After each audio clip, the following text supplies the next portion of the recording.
Hello and welcome to Let's Try. We're trying Lost in Prayer. Lost in Prayer is a new player in the traditional roguelike genre, which I always have to commend any company or studio trying to dip their toes in the traditional roguelike genre because it's got picky players and it's also fairly crowded, and it also takes quite a lot of time and development to make one of these. So I always appreciate someone trying to make a traditional roguelike. So what is Lost in Prayer? Well, Lost in Prayer is a game where you are either fighting through heaven or hell, depending on your choice in the beginning of the game. I would describe it as fairly bare bones in terms of its strategy and depth, but that's not necessarily a bad thing. I think in terms of a traditional roguelike, it could be described as on the casual side, and I think that that is totally valid. So far, I'm at level 2 in this playthrough so far, and I've been having a pretty good time. Obviously, it looks a little bit higher fidelity than a lot of traditional roguelikes, which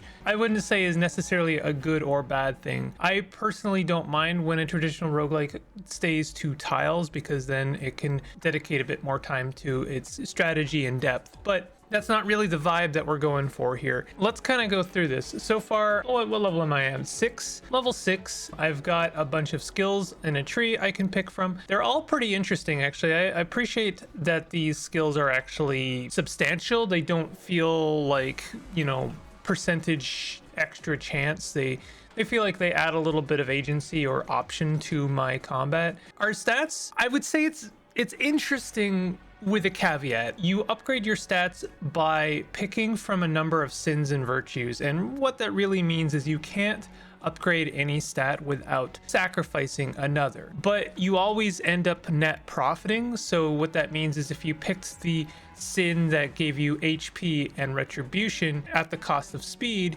then you could also take the sin that gave you speed and you would end up profiting or netting speed at the end. Like, you wouldn't sacrifice more than you gained at the end, which is a little bit odd because it means you have to kind of like juggle a couple of sins in the air to make sure you're moving forward. I do think this is one of those games where you're just going to want to upgrade basically all of your stats. This is the demo, so I'm expecting a content wall at some point, but this is something I definitely want to try more of in the future. So we're going to move forward. We have a pretty nice auto explore feature, and I appreciate that because the actual movement animations are quite slow. But anyway, we found our first creature to show off combat. One thing I really appreciate is that it very transparently puts the initiative on the left side, which is something you're actually going to want to pay attention to because speed is one of those things that affects initiative. So there are occasions where you can actually attack multiple times in a row. And I'm actually going to showcase that right now. I got a piece of equipment that gives me the ability to boost my speed, so I'm going to do that right now. That does use up an action, but you can see after the enemy has their kind of piss poor attack, I'm going to get to attack twice, which is probably going to be enough to kill this creature. There we go. We get 8 experience. I don't know how much experience scales. Oh, are we actually at a room? Okay. Well, that gives me an opportunity to show off a little bit of the equipment management. So far, equipment management has been pretty straightforward. There's agency here. There's actually reasons to take some things over other things. But like, for instance, this hammer is not really much to speak of. Definitely not better than the ones I've got. So what we can do is transmute it for extra experience. This is a fairly flat rate, meaning it doesn't matter the value of the item. You're always going to get the same reward, which is chance based. So let's see what we get. We got a failure. So there was a 30% chance of failure and a 40% chance of okay. There's actually a pretty good chance that you're always going to get something. So let's see. There we go. We got it. A success. So we got 20 XP. I have actually leveled off transmutation. So this is actually viable. And I do appreciate that you're still getting something out of the random pieces of equipment that you find on the ground. Wow, that's bad luck. All right, there we go. We got a perfection. Lust plate greaves. Good to pay attention to what these things do. So this one will let you move and leave bombs in your wake. So that's kind of interesting. I really like that, but I really like the greaves we got as good defense. I was actually thinking of our armor. Our diligent plate pauldrons let us heal at a small cost, a very small cost. One thing I might like to see in the future is if I have 2 pieces of equipment like this, for instance, like I actually am very interested in this lust plate greaves. Maybe a loadout manager would be kind of nice if I could have like a hotkey to swap between different loadouts at the cost of obviously some inventory space, that would be kind of nice. Obviously, it would take maybe a turn to swap some of our equipment. Yeah, the game makes a point of telling you that you can like right click enemies to see what they're capable of. So like for instance, let's have a look at this guy. He's got Tango. He can swap places with a foe and push it away. Turn around, strike a foe in a regular way, but you also get a chance to spin it around and backstab it instead. Okay, so he's got some tricks. Definitely want to make use of your environment. It's one of your, I'd say, small forms of strategy is you can fly right away. I don't know if that's always the case, but it is certainly the case this time. So I can fly, and I know that this guy's going to want to swap places. So there's a good chance that he might swap places with me and then find himself in lava since, you know, he can't fly. Why don't we just go ahead and smack him, see what happens? Oh, look at that. He swapped me and now he found himself in lava. It took a little bit of extra damage. There's pits in the world. You can see one on the mini-map there, but I'll point one out when I'm closer to one later. And that'll actually insta-kill creatures and you still get the reward XP. I don't know if you get the equipment necessarily. So it's actually a really good idea to try and use those to your advantage. Let's go ahead and click this. Oh, it looks like we've mostly fully explored. So I really appreciate that the auto explorer also has a item button. So you can just like, if you miss some items, and I actually find it's really easy for me to miss items. And I can just click on that and like, okay, we're good. We don't have any more items. Little quality of life features like that go a long way for me. I really appreciate that. So yeah, I got a piece of equipment that lets me rest. And it basically fully heals me at the cost of being shocked. But it's, you know, it's the same kind of risk reward of resting in any traditional roguelike is that, yeah, if there's an enemy around, maybe they can take advantage of the fact that they surprised you or ambushed you. But you know, if I'm out of combat, then it's going to benefit me to rest. So we've got a bit of a different flavor in this area. Looks like maybe we've got like the envy flavor. Let's see what we got here. I don't know what to do with these wrath orbs, so I'm just gonna throw those away. And look at that, we leveled up. So I'm gonna continue doubling down on ruthless, and it looks like I can fully level it with the skill points we've got there, so that's pretty good. And for this, I've been kind of going temperance and clarity for attack power and then making sure our HP stays up. But I actually think I want to double down on speed a little bit since I'm pretty happy with our attack power right now. Critical rate and speed would be really good, and that way we can attack more often. The speed really does give you more attacks on the initiative order if you're fighting someone a little bit slower than you. So let's see, like I have a chance here to a couple extra rounds. I'll use this to buff myself, and yeah, it looks like I'm gonna get every 2 times they attack, I'm gonna get like a second attack. So we can really take advantage of that. And this is another one of those swap lads. So let's go ahead and just smack them. And this is where I say, you know, I would say that the combat is fairly shallow. It is basically just bump attacking. I haven't found any ranged attacks yet. So as long as we can match them HP bar per HP bar, then we know we've got the combat sorted, and then we can rest. And I mean, maybe things get a little bit spicier later, but right now it's just been kind of a satisfying like roam around, bump attack creatures. And oh, look, here we go. Shoot 3 projectiles. That's what I get for being a greasy wheel. We've also got Wrath Cleaver, higher attack at the cost of accuracy. But shoot 3 projectiles, that could be kind of neat. Now, projectiles do work in this game in basically turn-based mode. So like if I shoot a projectile or if someone else shoots a projectile, they're going to move in a straight trajectory over time. And so you'll see those trajectories kind of like take their time to get to places. So you're going to have to work with that a little bit. This guy looks tougher than the general foes I've been fighting. Let's see what he's got. Get a chance to shock foes when they are caught in one of your blasts. Strike sideways at a line of tiles. Heal yourself, but also the foes around you. Move and leave bombs in your wake. So he's got like a little bit of everything. Why don't we start by halting him, which he still gets to do things. Yeah, he's got range attacks, which really suck. But I want to try and pull him into the lava here. Looks like we've got another enemy here, which sucks. And this is another new enemy. Sap, heal yourself by attacking. Pull a foe towards you, then strike and push it back. And strike a foe next to you. Okay, so they just suck. They just suck a lot, but they might damage themselves by walking into that trap. Enemies are fairly stupid for the most part, and you know we love it. We're glad for it, I think. Let's try a projectile attack. Wow, that does a non-insignificant amount of damage. I appreciate that. So let's just hit this guy. Wow, that was a nice chunk of damage there. That was also a nice chunk of damage from the enemy, unfortunately. We did manage to dodge one. So we don't really have any other projectiles. I'm just gonna hit this guy, and then usually I find when you get an enemy into that purple bar, they tend to play a bit more cautiously. They'll run away, they'll, you know, strategize a bit, and it looks like this guy is doing pretty much that. Let's pull him back into the lava. Might actually die here. Yep. Wow. I should have drank a potion on that last turn. I honestly didn't think I was gonna eat it. Let's talk a little bit about what the actual beginning of the game looks like. Not functional, Mark of the Beast. Is this, do we get to like take control of this character? Is that the idea when the actual game comes out? Looks like we are actually this character now. That's kind of interesting. So our soul is put into the character that killed us. So this is what the beginning of the game looks like, and we have a choice between basically going to heaven or hell. I don't know if that's what they call it, but it's pretty much aesthetically what we can assume. I knew you were despicable and depraved. Go ahead and pick up some gear, open the pearly gates. So one of them is asking you to go fight some demons. One of them is asking you to go and fight some angels, and you can kind of make the choice for yourself, and then you get an option for some equipment. Chastity Plate Greaves. Boost your speed by walking several times in a row. I mean, that could be good. Yeah, let's go for that, and then we'll transmute the other one for some extra XP. Let's see what the other version of this game looks like. It's a bold choice to basically have like two versions of the game, at least aesthetically.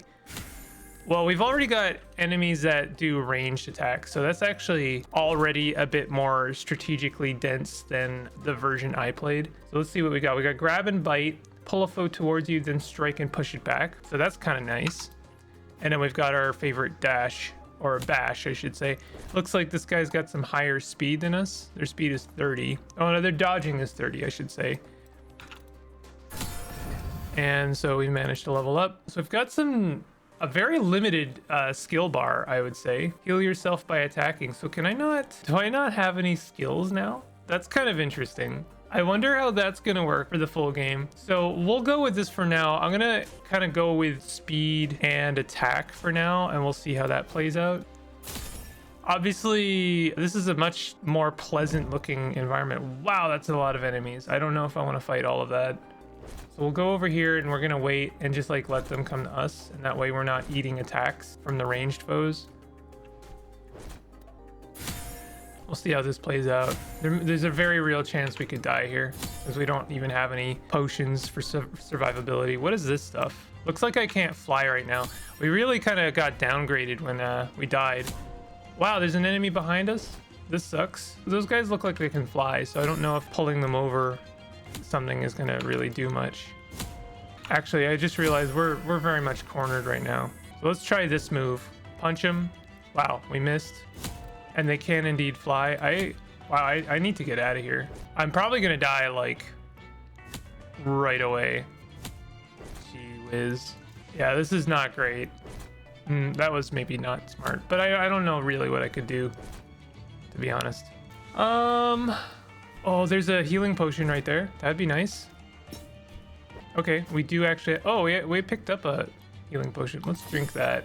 I really don't think that there's any chance of us pulling any kind of victory out of here, but I'll give it my go. Oh, looks like we got an extra move there. So let's power ratio 1. Let's just hit them. They don't have a lot of health, so in theory, we should have the ability to kill them per attack. Oh, I like their little attack animation. That's actually fun. We got 2 attacks. That sucks. Pull him in, punch him. Yeah, there we go. I don't know how much health we're recovering from our attacks. 3 health, that doesn't seem like enough to really matter. Honestly amazed we managed to pull something out there. I will say in terms of the controls, I've only seen exclusively mouse for controls. I would prefer numpad support in any way, or even WASD. So, I mean, WASD would not make much sense because we can move diagonally. Yeah, we're very much using the mouse to control everything. Okay, so you can see that's a projectile there moving towards us, but that guy's not very smart, so it's gonna hit that obstacle there. It looks like we got a spike trap here. Can we pull this guy in? Yeah, we can. We'll just hit him. Leveled up. Again, it doesn't seem like we have any skills. So what is this guy doing? I assume if I walk in this, I'm gonna hurt myself. I have no idea what that does still. We got an extra attack there. Oh, we missed. Are we bleeding? Sledged. Some skills are sealed. Speed is down and the creature is heavy. I see. Okay. Well, we're doing work here. What is this? Is a new enemy. I haven't seen this one. Oh, it's got a lot of health. What is he doing? Make yourself follow any foe that moves without wasting a turn. Okay, and then charge. Rush towards, strike a foe, and push it away. So they seem pretty straightforward. I'm not sure if they really have any major curveballs. Oh, we missed. We got an extra attack. All right. Ow. This is not a great situation because this other ranged lad is getting to attack us for free. So I'm going to come over here at the cost of taking 2 attacks and try and kill him.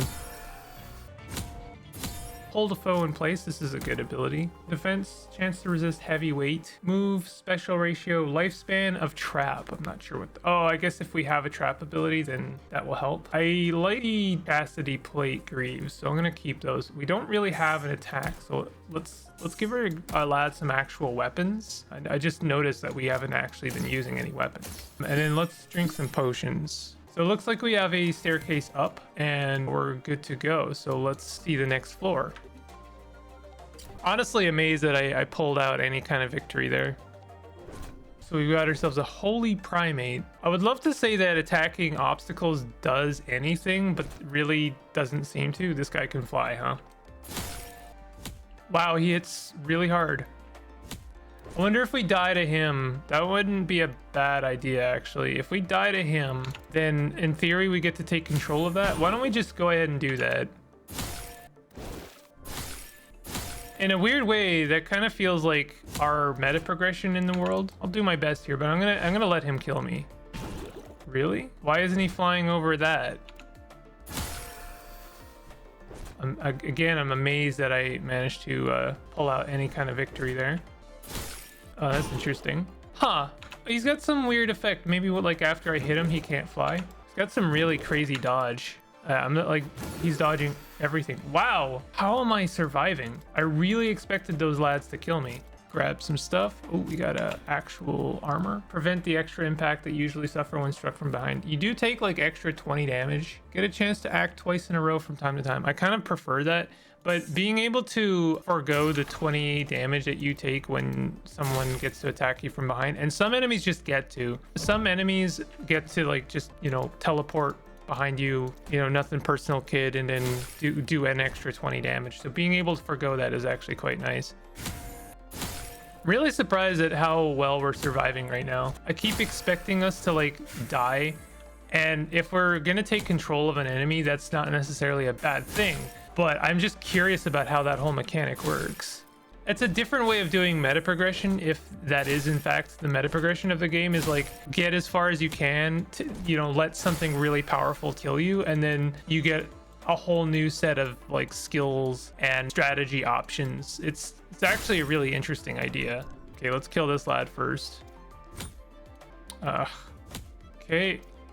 I almost wish there was an option to like speed up animations. Suppose they should always check if there is. No, there's not even like gameplay options. For me personally, in a traditional roguelike, I'm always going to prefer it like to make it as play as fast as possible. I like to just kind of bump attack, and you know, as much as I like agency and strategy in these kind of games, I also just like to run around and make, you know, big number bigger. I think that in a way this game fulfills that desire. It's doing exactly that kind of thing with a couple of curveballs. Not too many curveballs. Oh wow. Okay. Oh, okay. Oh my god. Wow, that's a lot. Now, I would prefer that this guy killed me. That's an interesting thing to even ask in a game like this. Let's make sure that this guy is dead. And I don't know, I'll hit this guy, but we'll see how this plays out. Ow. You know what? Let's just like wait. I guess it's the flower next. The Holy Primate is quite low in the turn order, but we're gonna take a chance here and let him kill me, because I want to see what happens. Why are you buffing yourself? I'm like letting you kill me here. I swear to God, if one of these Goombas kill me, there we go. It was the Holy Primate. Yeah. Okay, so here we go. And it shows us all the skills that that character has. Cannot swim, melee. Oh, this character has a lot of skills, actually. So yeah, that is the idea. You get as far as you can. You can pick from all of the different characters. The meta progression is whatever creature kills you is now up for grabs in terms of a character that you want to pick. That's really neat. I actually like that a lot. The question for me is every creature going to be viable? Interesting. I mean, I like that the starting equipment is like completely random. I really hope that they don't add like meta progression in terms of like, oh, you know, your starting equipment guarantees X, Y, and Z equipment. Extra potions with some like effects might be good, but for the most part, I think that this is actually really decent. It's at least a fresh take on the genre.